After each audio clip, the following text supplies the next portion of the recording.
Cleveland, Ohio, in the late 20th century, known as the rock and roll capital of the world for its legendary music scene. From the electric energy of the Rock Hall of Fame to the soulful strains of local blues joints, Cleveland was, in the 1980s, a city teetering on the edge of oblivion.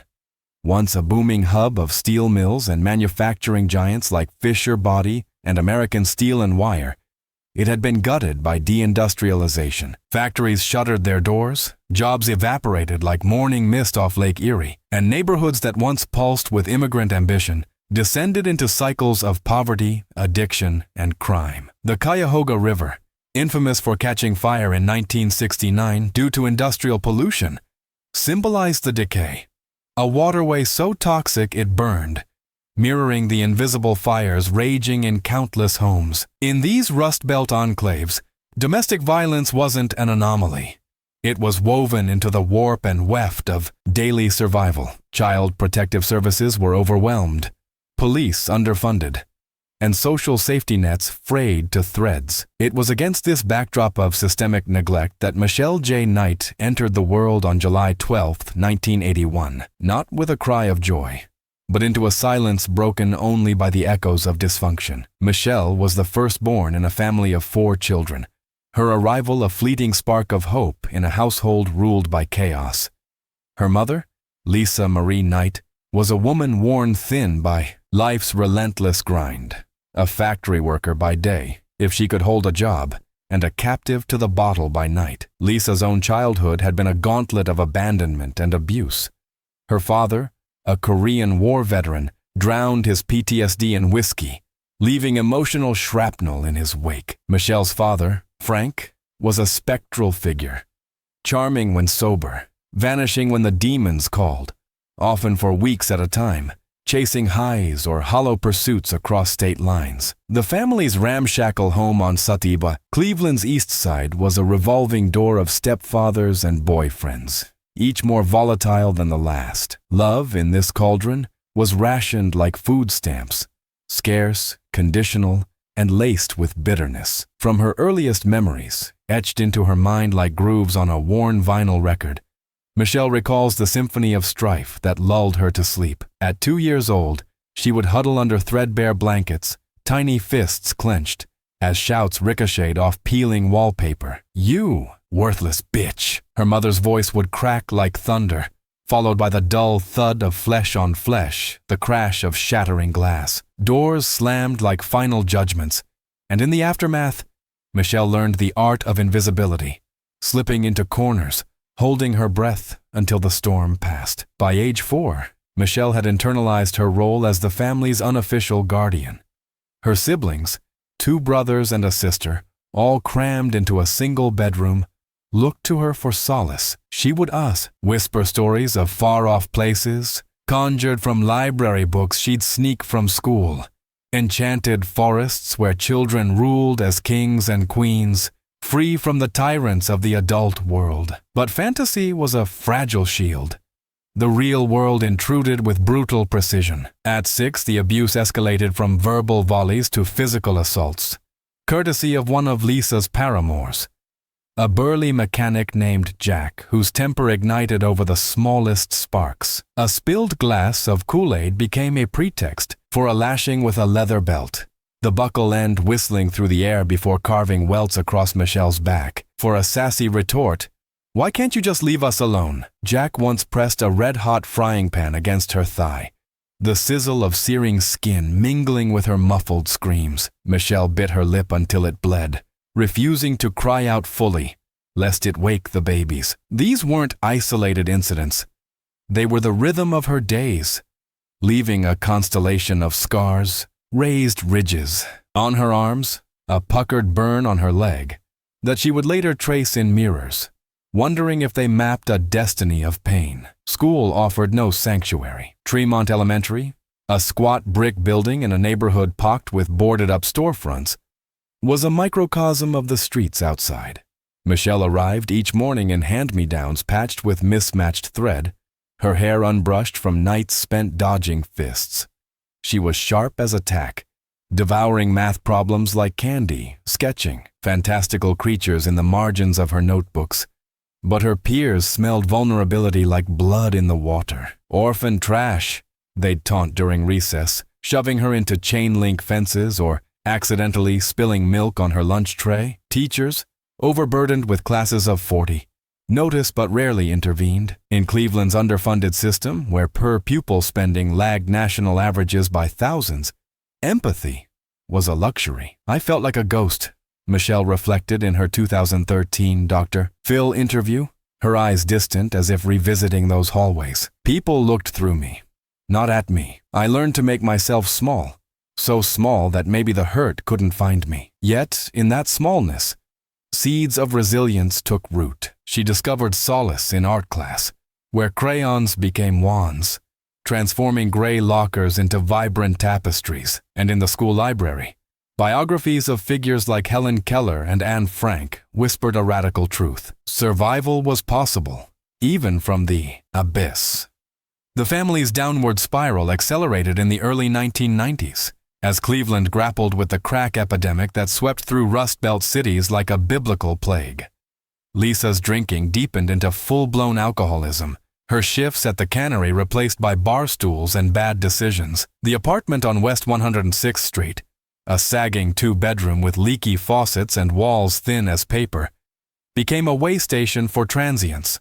Uncles with prison records, cousins fleeing warrants, all contributing to a toxic brew of neglect. Michelle, at 10, shouldered the load, cooking ramen noodles on a hot plate when Lisa passed out, changing diapers for her infant sister, even forging her mother's signature on school forms. "I was the mom before I knew what that meant," she wrote in Finding Me.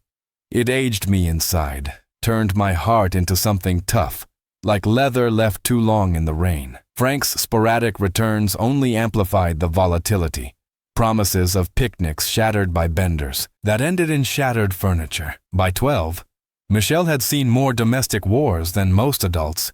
Her trust in authority eroded like the city's pothole-riddled roads. Adolescence brought a desperate bid for autonomy. At 14, the Knights relocated to a derelict unit on Seymour Avenue, a thoroughfare in the Tremont neighborhood where Victorian row houses stood shoulder to shoulder, their facades cracked like old smiles. Seymour was a microcosm of Cleveland's contradictions, blocks away from trendy galleries and the West Side Market's aromatic stalls.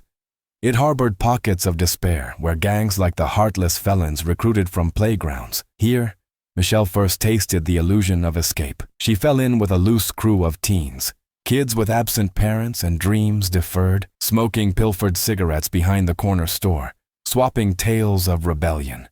Nights blurred into days. She'd crash on friends' couches or wander the all-night diners along Lorraine Avenue, where the hum of fluorescent lights drowned out the ache. School attendance faltered. Suspensions for truancy piled up like unpaid bills. "I was running from the monster in the mirror," she later confessed. "The one that looked like my mom and felt like failure." At 17, vulnerability met predation. A chance encounter at a neighborhood block party introduced her to a man in his 30s, smooth-talking, with a car and cash that glittered like false gold. He promised stability, whispered of a future beyond the rust. Michelle, starved for affirmation, clung to the mirage. Their relationship was a whirlwind of secrecy. Stolen kisses in parked cars, motel rooms paid for with his odd jobs. But power imbalances fester in such shadows. When she discovered her pregnancy, the thrill soured to terror. He vanished overnight, leaving her to face the fallout alone. On February 14, 2000, Valentine's Day, a cruel irony, Michelle gave birth to Joey in Metro Health Hospital, a sprawling complex on Cleveland's west side, known for its understaffed maternity wards. Joey's first cry pierced the sterile air, his tiny fingers wrapping around hers like a vow. Dark-haired and wide-eyed, he was innocence incarnate, a reason to rise. Holding him, I felt God for the first time, Michelle recalled in her book.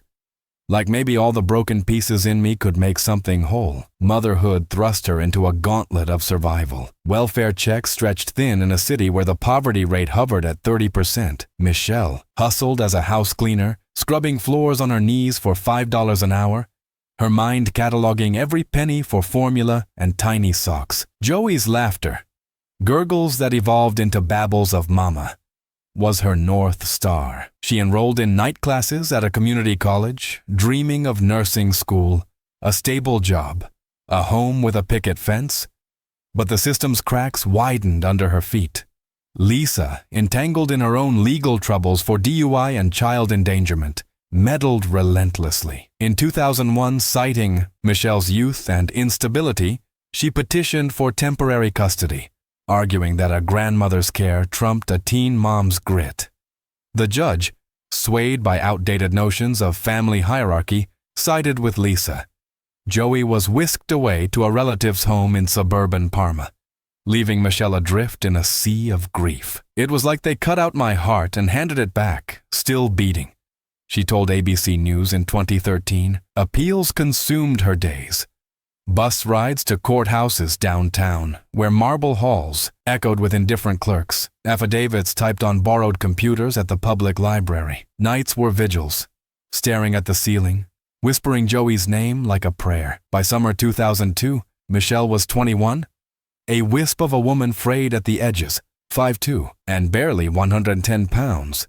Her once vibrant eyes shadowed by exhaustion. Her studio apartment on West 25th Street was a tomb of deferred dreams, eviction notices pinned to the fridge, a single photo of Joey taped above the sink. The custody hearing loomed on August 22nd, a Thursday scorched by one of Cleveland's infamous heat waves, where temperatures topped 95 degrees and humidity turned the air to soup. Michelle rose at dawn, the city's symphony already in full swing.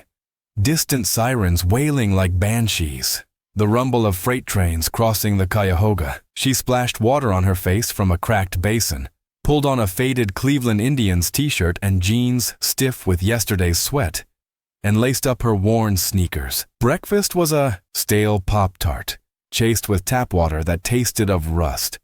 No time for makeup or mirrors. Vanity was a luxury for the unbroken. She needed to catch the number 20 bus to the Justice Center downtown, a 45-minute trek through neighborhoods where vacant lots sprouted like weeds and murals mourned lost steelworkers. The walk to the bus stop was a gauntlet of urban decay. Past the corner bodega where old men nursed 40s and swapped ghost stories about the river fire, under sagging power lines that buzzed like angry hornets. Across cracked sidewalks buckling from tree roots long untended, Lauren Avenue thrummed with midday commerce, tacos sizzling on street carts, pawn shops hawking faded gold. But Michelle's mind was elsewhere, rehearsing her testimony. Your Honor, I've got 2 jobs now, saved for a crib. He's my everything. Sweat beaded her forehead, stinging the scar on her temple from a childhood fall. At the stop, she scanned the horizon for the yellow behemoth, but delays plagued. Cleveland's RTA like clockwork. Minutes stretched. Panic gnawed. A voice cut through the haze. Michelle, that you? She turned to see Ariel Castro, a face from the periphery of Seymour Avenue. At 42, Castro cut an unremarkable figure. Stocky build, salt and pepper hair slicked back.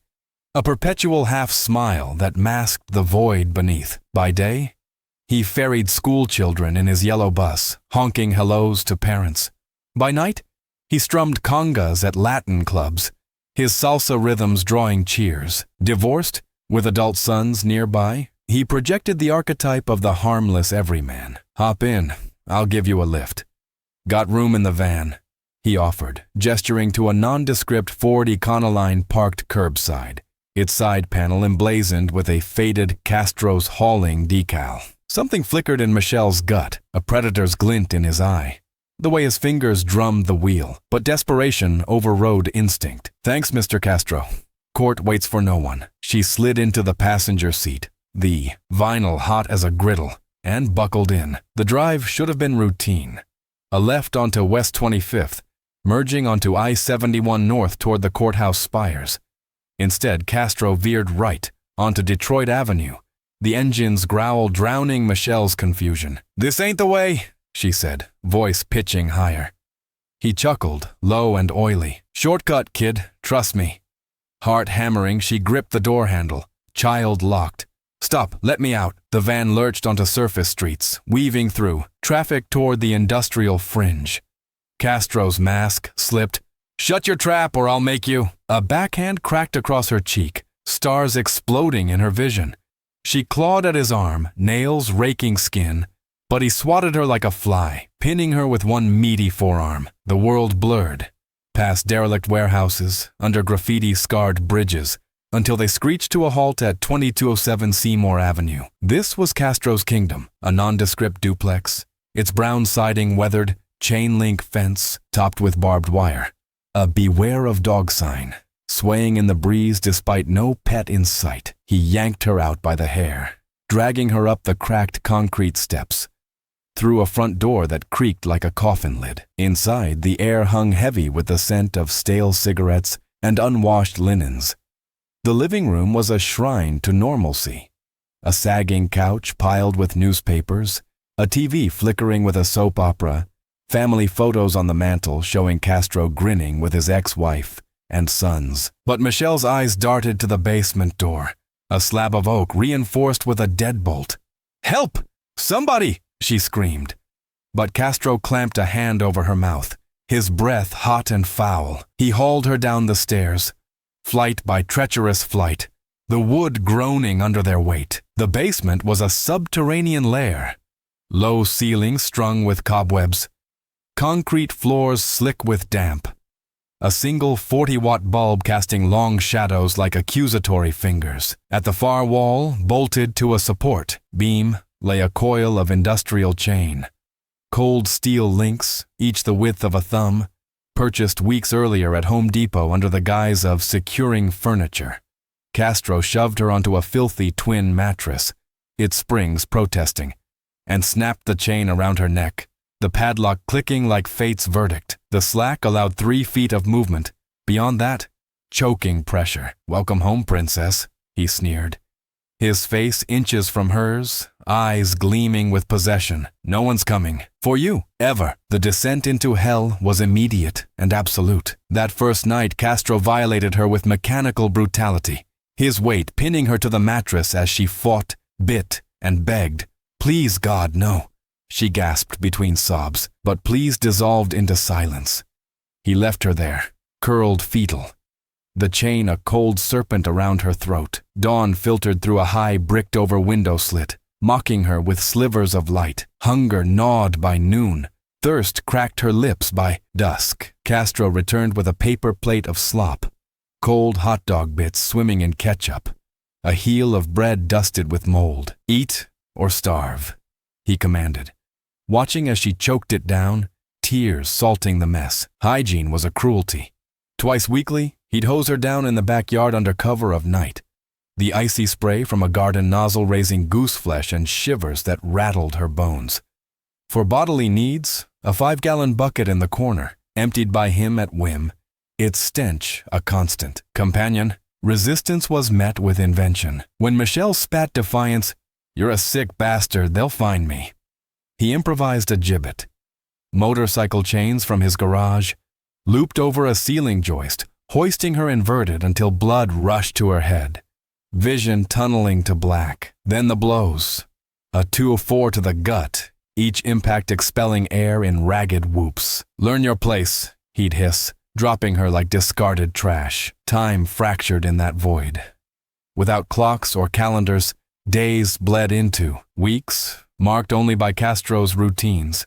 The 6 a.m. rumble of his bus departing, the 3 p.m. return with schoolyard echoes filtering through vents. He controlled the narrative, doling out privileges, like a capricious god. An extra sip of water for silence, a threadbare blanket for compliance. Sexual assaults became ritual, mornings before work, evenings post-salsa gigs. His conga calloused hands leaving bruises like signatures. Michelle's body betrayed her. Conceiving in late September, Castro celebrated with a gift, a pregnancy test stolen from a pharmacy, then revoked it with fists to her abdomen day after day, until blood pooled beneath her, the fetus lost in a crimson tide. "No brats cluttering my space," he justified, forcing her to mop the evidence while he lounged upstairs with a beer. Psychologically, he eroded her foundations. reading aloud from her missing persons file, pilfered from police drop-offs, mocking her family's pleas. Your ma says you're a runaway slut. Who's gonna miss that? Isolation amplified every horror. Michelle's mind, her last bastion, she fortified with stratagems. She visualized Joey's milestones, first steps, birthday cakes, narrating them in whispers to the walls. She composed mental symphonies, humming Beethoven's Moonlight Sonata, until the notes drowned the sobs. Art became rebellion. With a smuggled crayon stub, she etched murals on the concrete. Sunflowers bending toward imagined light, birds in flight toward freedom. Her disappearance barely rippled the surface. On August 23rd, Lisa filed a report at the 3rd District Station, a squat building reeking of coffee and despair. My daughter's missing, she slurred. But detectives, swamped with 200 open cases in a city plagued by 150 homicides annually, logged it perfunctorily. Michelle fit the profile of transient youth. No Amber Alert, no task force. Flyers yellowed on telephone poles. A segment on Woyo TV's evening news faded into obscurity. Castro, ever the chameleon, attended neighborhood vigils, feigning concern. Pray for that poor girl. By Christmas 2002, Michelle's file gathered dust, her name a footnote in Cleveland's Ledger of the Lost. Spring 2003 brought a grim companionship. On April 23rd, the basement echoed with fresh terror, the thud of struggling feet upstairs. Then Castro descending with a new captive. Amanda Lynn Barry, 16, was the golden girl of her high school. Black hair cascading like a waterfall, cheerleader flips drawing applause. Ambitions of broadcasting stardom sketched in diary margins. Born August 16, 1986, to a tight-knit family in Cleveland's West Side, Amanda had overcome her father's death from cancer at age 5, channeling grief into grace. That fateful evening, post-shift at Burger King, she laundered her uniform at a coin-op on West 25th when Castro pulled up, badge flashing falsely. Police. Your buddy Gina's in trouble. Hop in, we'll sort it. Gina DeJesus, Amanda's inseparable confidant since middle school, was the bait. Castro, privy to their bond through neighborhood gossip, cast the lure perfectly. Amanda complied, texting her sister home soon, unaware it was her epitaph. The abduction mirrored Michelle's. Locked doors, slaps, chains. Amanda's screams pierced the basement divide. A thin plywood partition Castro erected for modesty. Michelle, collar chafed raw, pounded the wall in Morse. ... Hold on. Castro separated them at first. Amanda in a adjacent alcove with its own beam and bucket, but isolation bred alliance. By week 2, he forced introductions. Meals shared on the mattress, eyes meeting in silent solidarity. I'm Michelle, she murmured during a rare, unsupervised moment. We've got a stick. Amanda, voice quavering, replied. Amanda, how long? 9 months, Michelle lied softly, sparing the full weight. Castro orchestrated their dynamic like a puppeteer, pitting them against each other for scraps. Who deserves the apple, yet binding them in shared violation? He dubbed them his collection, parading Polaroids in a locked album, narrating lurid captions. Amanda's pregnancy, discovered in May via a clandestine test, upended the hierarchy. Castro shifted to protector mode, rationing vitamins pilfered from Walmart, but his care was laced with control. Fetal kicks monitored like threats, Michelle became mentor by necessity. She taught Amanda survival hacks, palming breadcrumbs under tongue for midnight stashes, feigning sleep during raids to buy seconds of peace. They forged a lexicon of taps, too quick for danger, slow roll for story time. And in those nocturnal exchanges, humanity flickered. Amanda recounted pre-captivity joys, prom dresses twirling under disco lights, beach days at Edgewater Park with Gina, splashing in Lake Erie's waves. Michelle countered with Joey anecdotes, his first toothless grin, the way he'd clutch her finger during walks, laughter, rare as rain in drought, bubbled up, whispered giggles over Castro's off-key humming upstairs, but solidarity couldn't erase the toll. Amanda's belly swelled. Michel's spirit, tested daily, cracked under Castro's games. He escalated with her, the veteran, forcing her to coach Amanda's labor prep or enduring starvation challenges, 72 hours on water alone, hallucinations of feasts dancing in her periphery. Labor arrived savagely on December 25, 2004. Christmas Day. The basement's irony sharpened by carols wafting from a neighbor's radio. Amanda's waters broke at midnight, contractions ripping through her like lightning. No hospital, no epidural. Castro barricaded the stairs, declaring, "Babies are woman's work." Michel, chain rattling, assumed the role of doula, her hands steady despite terror. For 12 hours, she coached breaths, in through nose, out through mouth. Wiped sweat with a torn t-shirt, massaged Amanda's back as screams echoed off concrete. Gina, now in the mix since August, held Amanda's hand, her 14-year-old frame trembling. Gina's abduction had been a betrayal of trust. Walking home from Luther Rice School on August 2, 2004, backpack slung low, she'd waved at Castro, friend of her father Felix, a welder who'd shared beers at block parties. "Gina girl, your dad's car broke down. Ride with me," he'd coaxed. The 14 blocks to home became an eternity. Gina fought harder than most, kneeing his groin. But youth yielded to brute force. Chained beside Amanda's alcove, Gina's innocence, her love for Backstreet Boys posters and volleyball spikes, faded into watchful wariness. At 4:17 p.m., Jocelyn Berry entered the world. 6 pounds, 2 ounces, slick with vernix, her wail a defiant aria in the gloom. Michel severed the cord with Castro's utility knife, teeth gritted against the blade's dull edge, then swaddled the newborn in a pillowcase. Amanda, delirious with exhaustion, nursed her daughter under the bulb's jaundiced glow. "She's perfect," Michel breathed, a pang for Joey twisting like a knife. Castro, peering from the stairs, beamed possessively, "My little gift." Jocelyn's presence altered the ecosystem. Cries masked their whispers, her coos a fragile joy. Castro permitted Amanda supervised mothering, but paranoia reigned. Jocelyn's crib a repurposed laundry basket, feedings timed to his whims. The trio evolved into a makeshift family, Michel the auntie, rocking the infant during Amanda's rests, Gina the playful sibling, tickling toes with a feather from a down jacket. Yet, the child's vulnerability heightened. Stakes. Castro's rages now included discipline threats against the baby, forcing compliance through maternal dread. The decade unfurled in monotonous agony, each year a chapter in Castro's compendium of control. 2005 saw infrastructural tweaks, additional chains welded to walls, a rudimentary sink plumbed from the laundry line, black plastic sheeting partitioning rooms for illusory privacy. Castro's facade upstairs thickened. He hosted barbecues, salsa soirees, even joined a neighborhood watch, all while his basement theater played on. Jocelyn's toddlerhood brought bittersweet normalcy. First steps tottered across the mattress. Her mama gurgles a bomb. But outings were spectacles of subterfuge.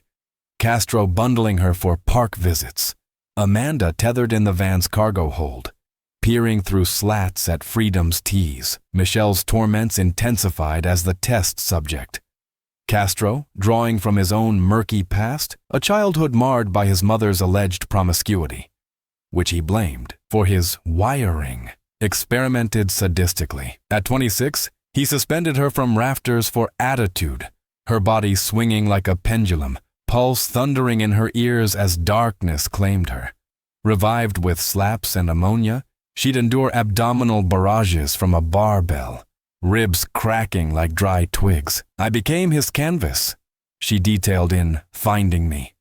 Bruises blooming like ugly flowers, each one a lesson in endurance. Escape attempts, few and futile, scarred deeper than chains. In summer 2006, during a yard detail, Michel weeding under shotgun supervision, she bolted for the alley, feet pounding pavement, lungs burning with hope. 20 yards gained before Castro tackled her, knees grinding into gravel, hair yanked until strands tore free. The reprisal, confinement in a 3-foot plastic storage bin, lid secured with bungee cords, for 10 days. Air slits allowed whispers of survival.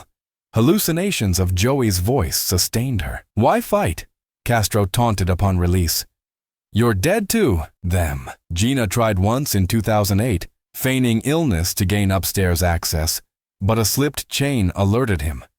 Punishment a week without solids, her frame shrinking to skeletal. Amanda, Jocelyn's shield, plotted silently, memorizing door codes from overheard phone calls. Their bond deepened into sorority. Midnight councils debating philosophy. If God allows this, what's the point? Gina posited. Michelle countered. The point is us, right here, not breaking. Amanda shared Catholic rosaries, smuggled in her mind, beads counted on fingers. Humor, defiant, surfaced, mimicking Castro's limp from a bus mishap, stifled snorts echoing like victory. By 2010, the captives aged in tandem. Michelle, 29, body a map of aches, spirit-tempered steel. Amanda, 24, motherhood forging quiet ferocity. Gina, 21, youth's bloom faded to fierce intellect. Jocelyn, 5, a whirlwind of questions. Why no windows, Mommy? Answered with tales of special adventures. Castro's grip loosened fractionally. Jocelyn's school enrollment faked via homeschool affidavits. Playdates with his grandson a cover for surveillance, but cracks spiderwebbed. Neighbors whispered of odd smells. Jocelyn's playground chatter about downstairs friends. The women's resolve coalesced. Amanda, attuned to Castro's Mother's Day ritual, flowers for his late mom, marked calendars mentally. May 6, 2013, dawned drizzly. Cleveland's spring reluctant. Castro, hungover from a gig, bolted the front door sloppily. Rust jamming the mechanism. Upstairs now, relocated in 2010 for security. The women heard his van depart for a family brunch. Amanda, pulse surging, scooped Jocelyn. Today, baby, today we fly. She charged the door, shoulder slamming wood, hinges groaning. Help! Fire! Anyone! Jocelyn wailed in harmony, amplifying the alarm. Minutes stretched eternal. 5, 10, until neighbor Gladys Polanco, a 52-year-old factory worker roused from her nap, dialed 911. Castro's place. Woman screaming sounds bad. First, responders, officers Michael Anthony and Frank Garmbach, arrived skeptical. Prank calls plagued dispatches, but Amanda's emergence through a storm door gap, chain clanking, face gaunt with urgency. Amanda Berry, kidnapped 10 years, ignited frenzy. Body cams captured the blur. Amanda shielding Jocelyn, officers breaching with crowbars. Gina surfaced next, disoriented in sunlight. Then Michelle from the bedroom farce. A windowless chamber with boarded peepholes. Paramedics swarmed. Michelle, 80 sick, pounds of fragility. IVs piercing veins starved for saline. Her whisper, free! A prayer answered. Ambulances wailed to Metro Health, where teams battled sepsis, malnutrition, fractures. Reunion unfolded in sterile bays. Lisa, tear-streaked, clutching Michelle's hand. Aunts bearing quilts. Joey, 13 and towering, voice cracking, Mom? You're real. Hugs dissolved barriers, years melting in sobs. Justice's gears ground swiftly. Castro's arrest at a Tim Hortons yielded confessions under duress, diaries unearthed in his attic, detailing My Girls with clinical detachment. August 1st, 2013, Cuyahoga County Courthouse, a cavern of oak and outrage. Over 200 charges, rape, kidnapping, attempted murder, pleaded guilty for life, sans parole plus 1,000 years. Castro's allocution rambled. I was a good man, twisted by my mother's sins. Grimilda beat me, made me this. Michelle's video testimony seared. You chained our bodies, but souls, unbreakable. Rot in your hell, Amanda and Gina echoed. Voices, steel-wrapped silk. Castro's suicide. September 3rd, bedsheet noose in Franklin County Jail. Robbed earthly reckoning. His 18-page manifesto a coward's coda. Reclamation dawned fitful. Michelle's arc. Dental implants for shattered smiles. Orthopedic fixes for crooked heels. EMDR therapy, unraveling PTSD's knots.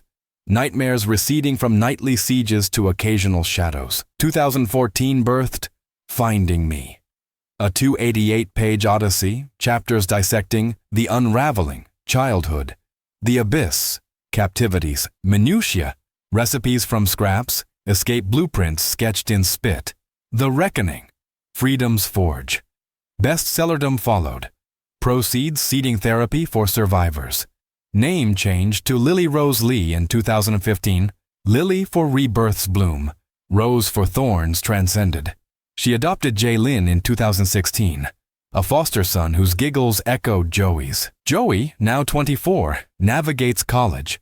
Their bond, mended with weekends at Cedar Point Amusement Park, defies statistics on trauma's ripple. Advocacy bloomed. Lily's Lily Rose. Foundation aids trafficking escapees, funding safe houses in Cleveland's shadows. TEDx Talks unpack resilience.